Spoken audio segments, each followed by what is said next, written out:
Praise the Lord. Mo kí wa ní tọ̀wọ̀tọ̀wọ̀ ní tẹ̀yẹtẹ̀yẹ. A gbé Ọlọ́run ga fún ayé ẹnìkọ̀ọ̀kan wa. Pàápàá jùlọ tí ó ràn wá lọ́wọ́ àbí tó ràn wá lọ́wọ́ dé. Ìgbélé jẹ́ àkókò tí a bára wa báyìí. Àdúrà mi ni pé oore ọ̀fẹ́ Ọlọ́run yóò wà pẹ̀lú wa. Ohunkóhun tí a lè máa là kọjá báyìí, ohun tó lè jẹ́ ìrírí wa, bí a bá ní Ọlọ́run tí ó tóbi, ká gbà pé ó tóbi ju àwọn tá ń là kọjá lọ. Tó bá sì tóbi ju àwọn tá ń là kọjá lọ, báwo àná sí nígbà wà ń bẹ? Òkè bí àbí pẹ̀tẹ́lẹ̀, ogun níwájú, ogun lẹ́yìn, Ọlọ́run jù bẹ́ẹ̀ lọ. Àdúrà mi ni pé oore ọ̀fẹ́ tí máa ń sọ nǹkan tó di rírọ̀ fún àwọn ẹni ẹ̀mí àti nínú ìrìn àjò ẹ̀mí, gba oore ọ̀fẹ́ yẹn ní wákàtí yìí lórúkọ Jésù Olúwa wa. Àlàáfíà Olúwa àti ìmọ́lẹ̀ rẹ̀ kó máa tọ́ wa sá. Bí ẹ bá gbàgbé a ṣe parí ẹ̀kọ́ nípa àkàrà báàlì tí a gbé ìgbé ayé Gídéónì yẹ̀wò. A tún tẹ̀síwájú lónìí nípa ọmọ ogun mìíràn nínú Olúwa, èyí tí a pè ní Dáfídì. Nítorí jẹ́ kókó ọ̀rọ̀ wa àti ìdálẹ́kọ̀ọ́ wa ló Dáfídì ni bó ṣe rìn lórí òrùlé ilé ọba. Ìyẹn ni ó jẹ́ general topic wa. Gbàtà ó kà nínú ìwé Sámúẹ́lì kejì orí 11. Gbogbo ẹsẹ̀ yẹn ló ṣàlàyé tá a fẹ́ sọ yìí, ṣùgbọ́n nítorí àkókò a kà ka ẹsẹ̀ kan ẹsẹ̀ mẹ́rin. Sámúẹ́lì kejì orí 11 ẹsẹ̀ kan ẹsẹ̀ mẹ́rin. 2 Samuel chapter 11. Ó sì ṣe lẹ́yìn ìgbà tí ọdún yípo, ní àkókò ìgbà tí àwọn ọba máa ń jáde ogun, Dáfídì rán Jóábù àti àwọn ìránṣẹ́ rẹ̀ pẹ̀lú rẹ̀ àdúgbò Ísírẹ́lì. Wọ́n sì pa àwọn ọmọ Ámónì, wọ́n sì dó ti Rábà. Dáfídì jókòó ní Jerúsálẹ́mù. Ó sì ṣe ní ìgbà ìsàálẹ̀ kan, Dáfídì dìde ní ibùsùn rẹ̀, ó sì rìn lórí òrùlé ilé ọba. Láti orí òrùlé ilé náà lé ó sì rí obìnrin kan tí ó ń wẹ ara rẹ̀. Obìnrin náà sì ṣe arẹwà jọjọ láti wò. Dáfídì sì ránṣẹ́, ó sì béèrè obìnrin náà. Ẹnìkan sì wí pé èyí kọ́ Báṣébà ọmọbìnrin Eliamu aya Ùráyà àti ará Hítì. Dáfídì náà àwọn oníṣẹ́, ó sì wọ inú ilé tọ̀ ọ́ lọ. Wọ́n sì bá a dàpọ̀. Nígbà tí ó sì wẹ ara rẹ̀ mọ́ tán, ó sì padà lọ sí ilé rẹ̀. Dáfídì rìn lórí òrùlé ilé ọba. A máa gbé yẹ̀wò ní ẹ̀kọ́ àkọ́kọ́ ìpìlẹ̀ Dáfídì, background rẹ̀, báwo ló ṣe bẹ̀rẹ̀ ayé rẹ̀. Bí a bá wo Dáfídì, a rí pé Bethlehem láti bí òun náà, gẹ́gẹ́ bá ti sọ nípa Bethlehem láti bí Jésù. Gẹ́gẹ́ bá ti sọ nípa Bethlehem, àwọn ìlú kan ti kéréje tí kò táà lè gbọ́ tí wọ́n ní ìlú kan táà lè gbọ́ tí kò lè jọ àwọn yẹn lójú. Fẹ́mà àpẹẹrẹ rẹ̀ ní tí nígbà tí Hánà ń kọ orin tó ń dúpẹ́ tó yan Ọlọ́run ní Sámúẹ́lì kejì orí 2 ẹsẹ̀ 6 sí ẹsẹ̀ 8 yẹn. Tẹ́bá ẹsẹ̀ 8 yẹn, ó gbé tálákà dìde láti orí àtàn tí Bíbélì ní sọ.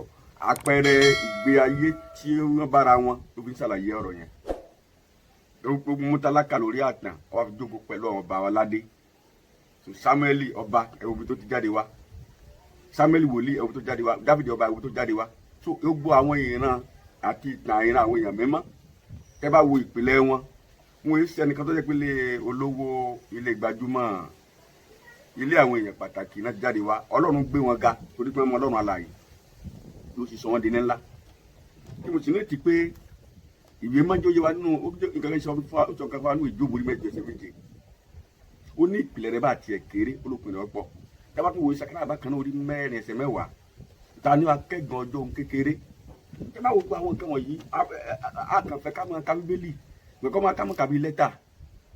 Kí a máa kà á, tá a bá rí nǹkan tó bá wa wí, ká kíyèsí. Tá a bá rí nǹkan tí ó pè àṣà kíyèsí, ká kíyèsí. Tá a bá rí nǹkan tó sọ gẹ́gẹ́ bí ìlérí àti májẹ̀mú, ká wọnú rẹ̀ lọ. Ọ̀pọ̀lọpọ̀ àtàwọn gbàgbọ́ ń pògùn ṣiṣẹ́ ju àdúrà lọ.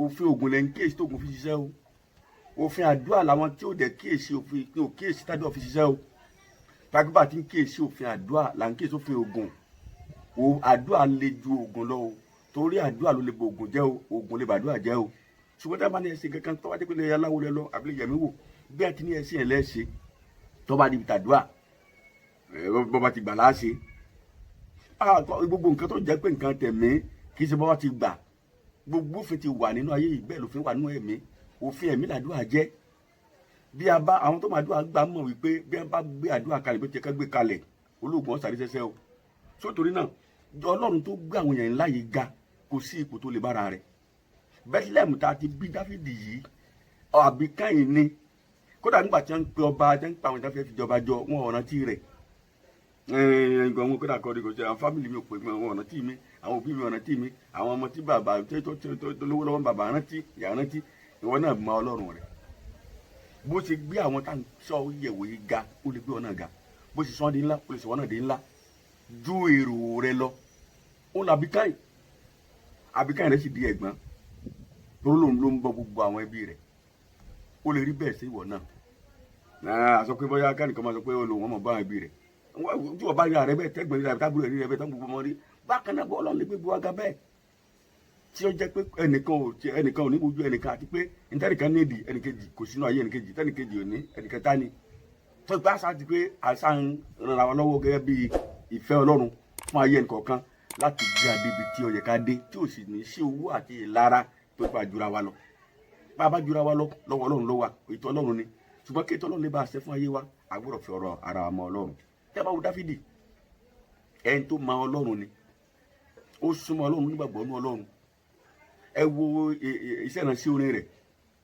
ẹ wo ìgboyà rẹ̀ èyí tó fi hàn tó sì fi yàtọ̀ hàn láàrin àwọn àtàkẹgbẹ́ rẹ̀ ẹ mọ̀ Yorùbá ní pé tọmọdé bá mọ ọwọ́ ẹ̀ yóò bá gbà jẹun ọwọ́ tí Dáfídì mọ ọwọ́ ẹ̀ ó jẹ́ kó bá àgbà jẹun àwọn àgbà lórí ìtẹ́ Ọlọ́run àwọn àgbà nínú ayé òun àti Sọ́ọ̀lù jọ ń fọwọ́ wẹwọ́ ni Sọ́ọ̀lù ọba lọ́mọ tá a pè ní ará Bethlehem tí alẹ́ yìí lè pé gbóni tí ń bọ̀ ló ń gbòló tí ń wá àfìròrò yàn án nínú Samuel kìnnìún orí 16 láti gbẹ̀yìn lẹ́mẹ́rán ti balẹ̀ tí iṣẹ́ ìránṣẹ́ orin rẹ̀ iṣẹ́ ìránṣẹ́ jagunjagun rẹ̀ tó tún wá buyọ̀ sí i a rí pé Samuel kìnnìún orí 17 òun ló sọ di gbajúgbajà níbi tó ti pa Gòláyátì tó jẹ́ pé gbogbo àwọn tí ò kábílì gan wọ́n mọ ìtàn bí ó ti pa Dáfídì First Samuel chapter 17 Premier Samuel 17 ló ti pa Gòláyátì tó sọ di gbajúgbajà tí ẹ bá wo Dáfídì sì ní ó jẹ́ olórí ológun